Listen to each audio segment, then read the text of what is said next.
Silk Road. By Nick Middleton. Question and answers. Question 1. Notice these expressions in the text. Infer their meaning from the context. Ducking back swathe careered down maneuvers cairn of rock salt flats billowed. Answer.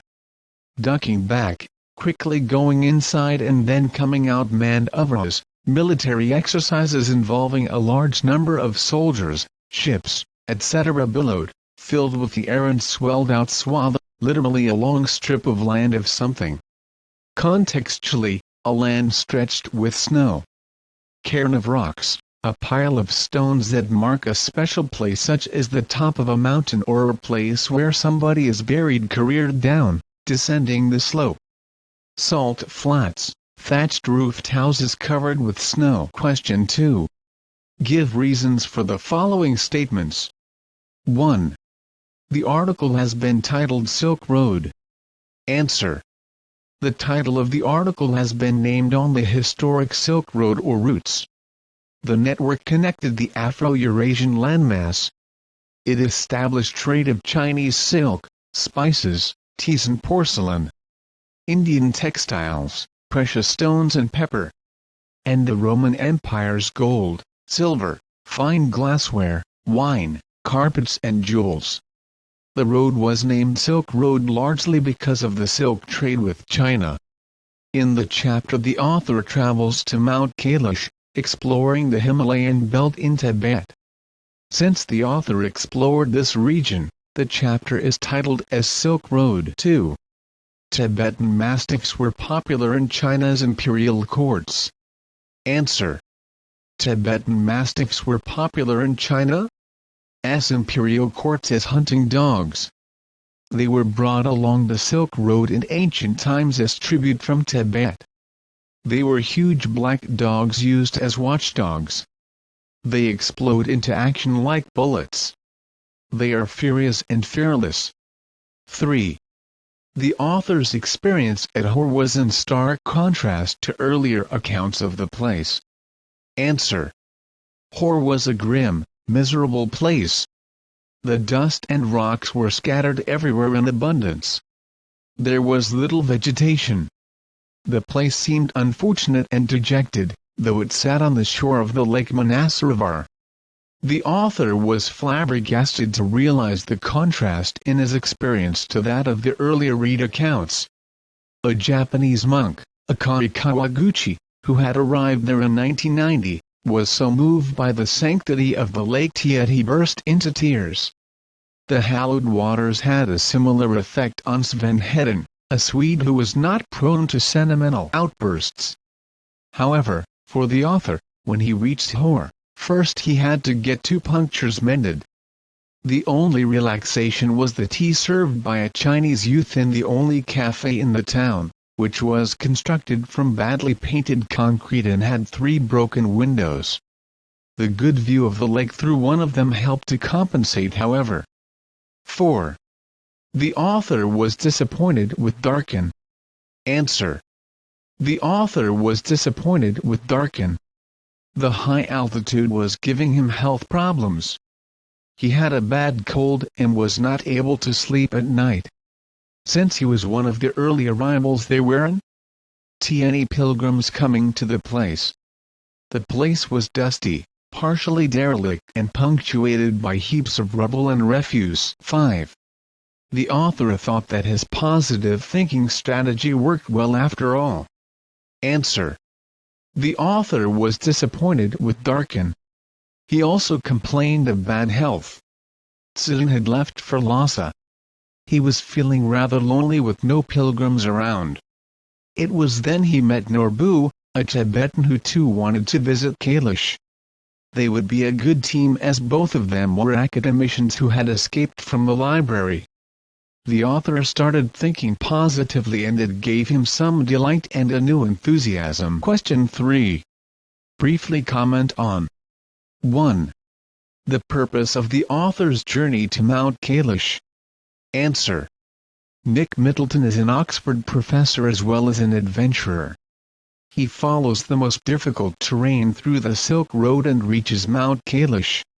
He visits the holy place to complete the Korah going around the place. 2. The author's physical condition in Darkhan. Answer. The author was not physically well when he reached Darkhan. His sinuses were blocked due to the cold wind at Hor and he was not able to sleep well at night. The next day Sidan took him to the Darkhan Medical College and the doctor there gave him some medicine that gave him some relief. 3. The author's meeting with Norbu. Answer. The author was feeling rather lonely without Sidan who had left for Lhasa. There weren't any pilgrims at Darkhan as he had reached the place much early in the season. It was then Norbu who was a Tibetan and also an academician. He too was there to visit Kailash and they decided to go there together. 4. Sidan supported the author during the journey. Answer. Sidan was a good and efficient driver. He drove the car very carefully. During the journey, he spoke to the author giving information about the places they were visiting. He was very caring. At Darkhan when he found that the author was not well, he took him to the medical college and got medicine for him. He was a good Buddhist. 5. As a Buddhist, he told me, he knew that it didn't really matter if I passed away, but he thought it would be bad for business. Answer. Sidan was a good Buddhist and believed that death was not the end of life. Kailash being a holy place, it would be better for him as it would take him to heaven. Then if the author would die there, it would be bad for his business as his credibility will be at stake in looking after the tourists and later he may not get any customers. Question 4. Discuss in groups of 4. 1. The sensitive behavior of hill folk. Answer. The hill folk are quite unsophisticated and innocent. People like Sidan very religious and God-fearing. They are very much hospitable and take care of the visitors from outside. 2. The reasons why people willingly undergo the travails of difficult journeys. Answer. The author was an academician.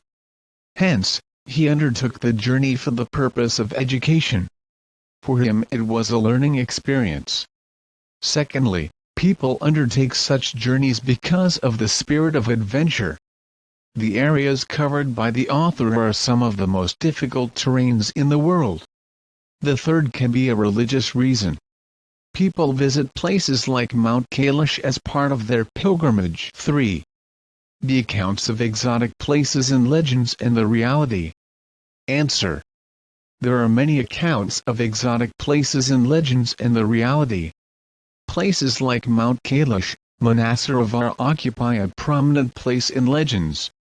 There are many articles written about these places. Question 5. What do the following utterances indicate? 1. I told her, through Daniel. 2. It's a cold, he said finally through Sidan. Answer. 1. She was not able to follow English but Daniel translated what he told in English in the Tibetan language to her. 2. The doctor spoke in Tibetan language, which Sidan translated into English for the author. Question 6. Guess the meaning of the following words.